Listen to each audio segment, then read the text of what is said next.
Let's get ready for doing some talking. Hello and welcome back to my channel. I hope you're all doing well. I feel quite formal. I'm sat on my sofa. I'm set up a little bit today, which is not really what I'm used to. I hope you're all doing well. I hope you have an amazing week so far, whatever day it is for you. It's a Sunday for me. The sun is shining through the windows. So if the lighting is going in and out, hopefully I'll try and fix it when I'm editing, but if it does, it's because the beautiful sunshine is coming out. But today I thought I'd do a bit more of a sit down video because I thought it would be quite a nice little thing to chat through some of the books I've read and / reading, what I've learnt from them, my main takeaways from them, what's really helped me in my everyday life and what I've really put into my daily life from these books. So yeah, I thought we could do a little chat about books and how they've helped me in my life. I've got my big water bottle, you get yourself a cup of tea and come and sit with me for 10 minutes and let's talk all things get your shit together, get your life together through the words of these fantastic authors. Let's get into it. This is The Secret, and obviously everyone has probably heard about this. It's all about law of attraction, all about law of attraction and manifestation and bringing things into your life through your mental state, your mindset, and all in between. I actually really enjoyed this book. This was the first book I read that got me onto law of attraction and really felt like it changed my life purely because it just opened my eyes to realising that I can do anything I want, I can achieve anything I want, I can control my life in certain ways, and I can also work with it.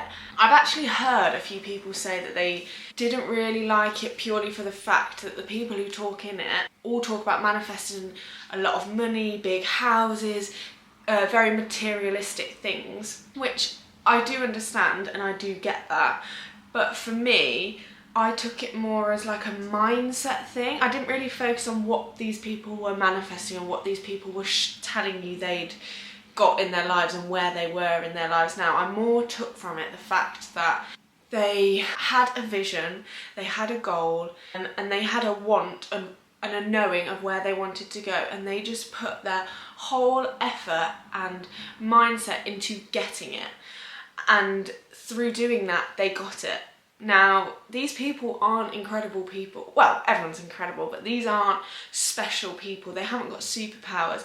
They have just put their mind, their energy, their attitude, everything into these things that they wanted, and they got there. So if they could do that, why couldn't I? And that was my biggest takeaway. Like, if I really put my mind to it and if I really truly believe, I will get there. And don't get me wrong, it's really hard. Like, when you have low self-esteem, trying to believe that you can do anything or trying to believe that you are worth all these good things is really, really hard. And at the start, it wasn't so easy, but over time, I just kept practicing and practicing and practicing. I'd catch my mind and be like, but why can't I get that? These people got it. They're not anything special. Why can't I get that? Why can't I achieve it? And the only thing that was stopping me, as time went on and I became more conscious of these thoughts, the only thing that was stopping me from getting those things and getting the mindset to get those things was myself. Was my mindset, was my outlook towards myself. All those limiting beliefs, all that big inner voice that just controlled me, that was the thing that was stopping me. And through this book, I'm realising you take control of your mind, you take control of that inner voice, you take control of the path you want to lead, and you will get there. And there's all these pages are basically just evidence of people who have done that. So yeah, it really gave me a lot of empowerment and a lot of control. Didn't come instantly, I had to work on it. That you read the book, it gives you the knowledge and then you have to work on it. But yeah, this book really started my self-belief journey, my manifestation journey. Just, you can call it manifestation if you want, but I think a better way of describing it is a mindset. A positive mindset towards yourself and your life and your goals. But you also, from that mindset, have to have determination and persistence and consistency to get what you want. You can't just think things into existence. You can think about them and then you put practices in place to get there. and this is all the stuff I learned. This was really, really good, especially if you're starting off learning about law of attraction and manifestation and mindset, and you've got goals you want to. This is a really good one. Okay. I was actually just thinking, I'm really sorry if you can hear the road. We live on a main road, so if you can hear the cars coming past, I'm really sorry, but hopefully it's mainly picking up my voice. It's a Sunday, so it's not that busy. My next one is A Monk's Guide to Happiness by Gelong Thubten, and I really, really like him. He's got loads of meditations, actually. Really, really love him. He's so lovely and wise. I read this book a while ago now, and this was the start of me really diving into meditation and mindfulness, and it's just a really easy, digestible way to understand mindfulness, meditation, gratitude, becoming aware and being present and being grateful. So it's really quite easy and quite straightforward to read, and it's actually not that long, and he just speaks so well. And I've actually wanted to read you a little bit about meditation, because this is what really taught me what meditation was. So I'll read you a couple bits, but I'll do it quickly. It says, the main aim of meditation is not to get rid of your thoughts, but to change our relationship with them. Inner peace means to end the war with our thoughts. It certainly doesn't mean to go blank. We can be at peace with our thoughts and also with our emotions. This is really the only way to find true happiness. So he really taught me that meditation is not about switching your mind off. It's not about being completely still and completely blank. It's actually about accepting your thoughts and actually letting your mind do its thing, noticing when it's doing that and bringing yourself back. And it was just a moment, like a light bulb moment, that I was like, I get it now. So since then, obviously, when I'm meditating, I just sit down, I'll start with my breath work, focus on my breath, and naturally my mind wanders into 1,000,001 things. And sometimes it can take me a while to notice that it's done that. But the main aim of the meditation is to notice and come back and be like, we don't need to focus on that right now. Right now we're focusing on me. Right now we're focusing on this moment. Right now we're focusing on my breath. It's a practice to help you take control of your mind and your inner voice. And it just was life-changing for me. It's something I do every single day. But also, further down the line in the book, he says how meditation doesn't have to be just sat down with your eyes closed in your room with a set time. It can be anywhere. Like, he does it on the tube, or he'll do it while he's walking. And that is also something I've noticed that I've taken on into my everyday life. Like at work, sometimes if I'm not having a great day, I will try and be really in control of my thoughts and how I'm feeling, and notice that that is me, and I can control how I react to that, which is mindfulness and meditation, because I am taking control of what's happening inside my mind and my body, and I'm taking responsibility for how I'm acting from that. And through meditation, it's allowed me to realise actually what my inner voice was saying wasn't true.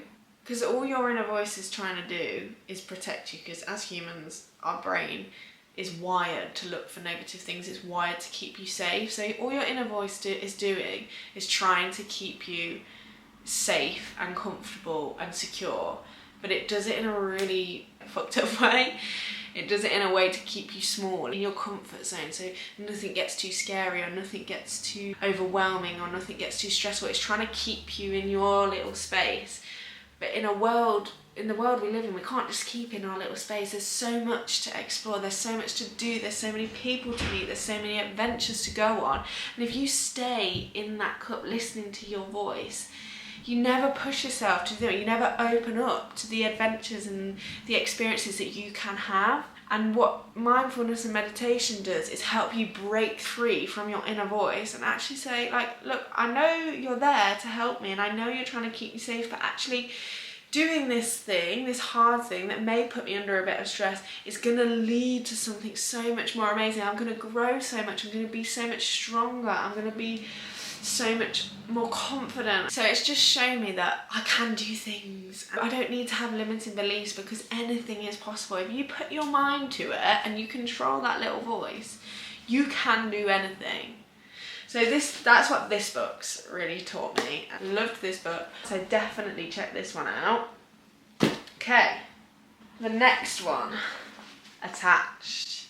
Fantastic, absolutely fantastic. So this is all about attachment styles. This is coming more knowledgeable to people now, like people are hearing about attachment styles recently, and to be fair, before I met Gordon I didn't know about them, and he introduced me to this book, and we've both read it since being together, and it's just amazing. I feel like everyone should read this. So attachment styles are based on how people perceive and respond to the intimacy people show in romantic relationships. So there's 3 types of attachment styles. There's anxious, secure and avoidant, and every single person has an attachment style. So I feel like everyone should read this, because whether you're single, in a long-term relationship or dating, it just gives you such knowledge on different types of people and who's probably more aligned to you, and who's best to probably avoid. And it shows you throughout the book all the different character traits that each attachment style has. Secure people, they're very secure in themselves, they're very secure in relationships, they don't tend to overthink things. They're very loving, they're very warm, they do well with dealing with arguments, very good at understanding where the other person's coming from, they're happy to find like a middle ground. So secure people, for everyone, that's where we should aim to be, to have a secure attachment style. An anxious attachment style is someone who overthinks everything. They're very self-conscious. They're constantly looking for their partner to give them reasons why they love them. They constantly need reassurance from their partner. They are constantly looking out for anything that could be wrong. So if they didn't text back straight away, they're constantly thinking, I've done something wrong, they're leaving me, they are with someone else, they're cheating on me. It's like a constant thing. They're very anxious, they need a lot of reassurance. And then avoidant is someone who pushes away intimacy, doesn't want to get too close. When things tend to get too serious, they pull back. They aren't very good at reassuring people. They aren't very warm, they don't show much love, and they keep everybody at arm's length. So they're the 3 attachment styles. Since reading this, I actually realised, especially before Gord, I was 100% avoidant, which is wild because I had an amazing upbringing. But obviously I went through really, really bad self-confidence, self-esteem, self-view, and I just went completely in. And I wouldn't even let anyone near me, I wouldn't let anyone touch me, I wouldn't let anyone show me love, because I just didn't think I was worth it. I didn't understand how someone could love me when I hated myself so much. So before Gord, I was very much avoidant. And since being with Gord and him showing me love, I'm definitely more now secure, but I have avoidant tendencies. So it is something you can work on 110%. You can grow out of it. It takes time and it is uncomfortable, but I definitely am more secure, and I definitely, in time, I can retreat to my avoidant traits. Like if things are playing on my mind, I am more likely to go inwards than to share. Or if there's ever like a discussion between us and I feel like I don't know what to say, I just will go quiet, I'll go inwards, I'll take everything in and I'll keep everything at arm's length. But it's something I've worked on, and we've both worked through together, and would probably, I hope he doesn't mind me saying this, but he was more of an anxious style, but we're both, I'd say, leaning more towards secure now, because we've done the work, we've read about it, we understand it, we know our traits and we know their traits. But my main takeaways from this is, once you know about this, you can see it in everyone, you can see all their different styles of attachment, and it's really helped me in Gord. And I can imagine if you were dating or in a new relationship or single with people, just seeing how they work in their day-to-day life, you'd be like, okay, like, so you're going to behave like this because you're more of an anxious attachment style, so I understand why you're acting this way. Or, okay, they seem they're very distant, they're not, like, they say they like me, but then every time we get a bit closer, they go about, and you can understand it, and you can think, right, okay, but is this attachment style going to be great for me? Is this going to help me the most? Is this going to benefit me? And it's just amazing. And like I said, me and Gord have had a great relationship, but this has definitely made us stronger because we just understand each other more.